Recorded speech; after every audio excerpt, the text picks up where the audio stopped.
Les maréchaux ferrants se sont occupés des chevaux depuis longtemps, mais ils faisaient aussi le métier de vétérinaire en même temps, parce que c'était eux les spécialistes du cheval.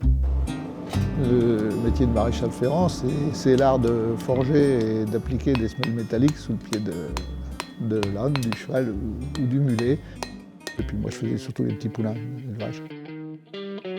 Quand toutes les voitures et les camions sont arrivés, surtout entre les deux guerres, c'est ça qui a tué tout. En agricole, c'est pareil, hein. Les maréchaux de campagne, ils ont tous disparu, surtout après la Deuxième Guerre mondiale, parce que les tracteurs sont arrivés et c'est toujours plus facile de faire marcher un tracteur qu'un cheval et l'entretenir.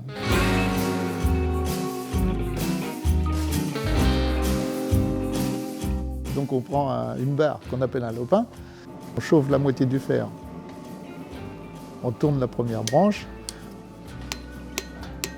on prend l'étampe pour faire les étampures.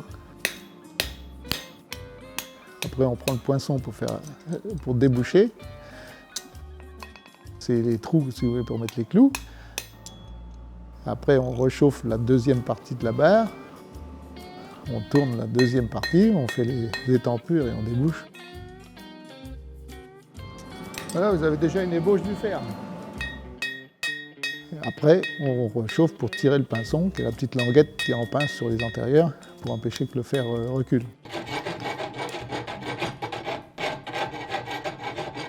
Et si je place les étampures, c'est parce que je me projette dans l'espace. Elles sont alignées sans avoir le temps de mesurer, parce qu'on n'a pas le temps de mesurer.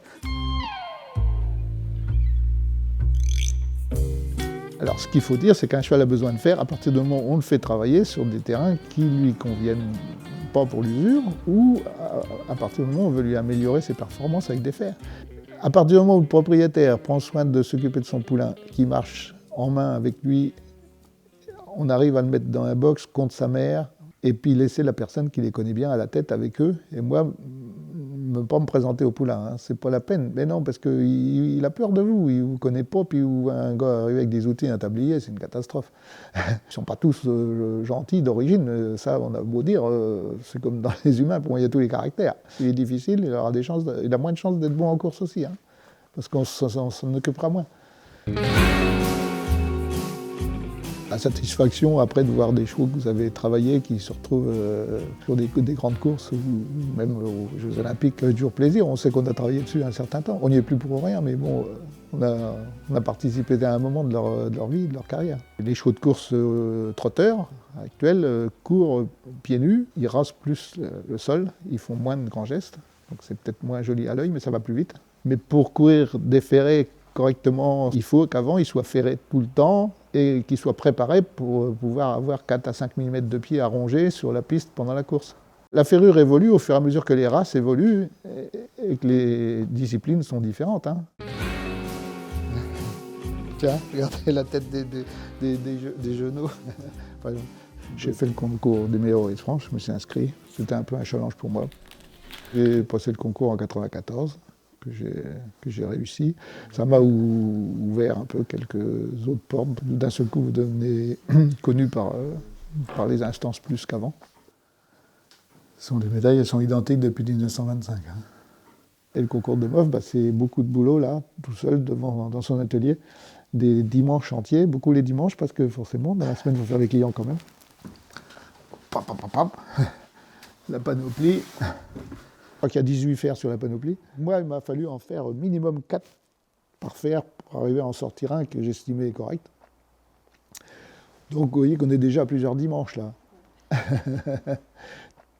Et on s'aperçoit que c'est qu'une étape dans la vie et qu'en fin de compte, quand on a fait le concours MOF, ça nous ouvre l'esprit pour faire plein d'autres choses. Et puis on s'aperçoit que on n'est pas du tout au bout de quelque chose, c'est que derrière, il faut encore évoluer. Et puis vos clients, vous les sentez plus exigeants, c'est-à-dire que le client, pour lui, vous ne pouvez plus faire aucune faute, aucune erreur.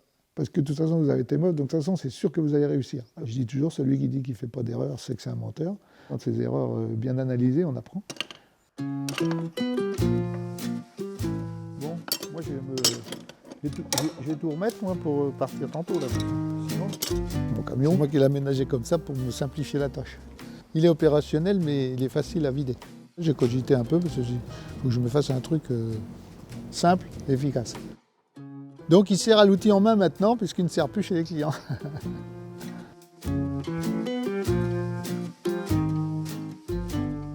Tu veux craquer l'allumette? Ouais. Voilà.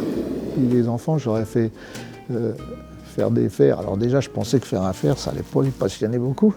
On y va. Allez, je te tiens, vas-y. Et puis, on s'aperçoit que si, parce que c'est vrai qu'ils partent d'une barre toute droite, et puis après, ils ont fait un fer. Et puisque j'ai formé des apprentis, hein, c'est un peu une continuité. Là. Donc tu te mets en face là-bas, tu fais au milieu là et au milieu de la branche. À peu près. T'es un peu en arrière, là. T'es un peu par là. Là, ouais, t'es pas trop mal.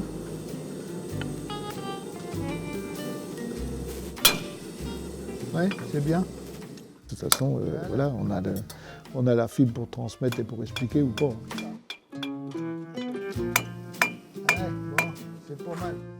L'outil en main, on n'est pas là pour leur apprendre un métier, on est là pour leur faire découvrir. Et ils peuvent très bien même avoir un métier très éloigné, mais au moins à un moment de leur vie, ils auront vu qu'ils auront fait quelque chose avec leurs mains, et c'est ça le principal. Ouais, là, tu fais au moment à côté de ton main. Ouais. Voilà. Voilà. Le 2M, c'est mieux, mais il faut qu'on fasse autre chose.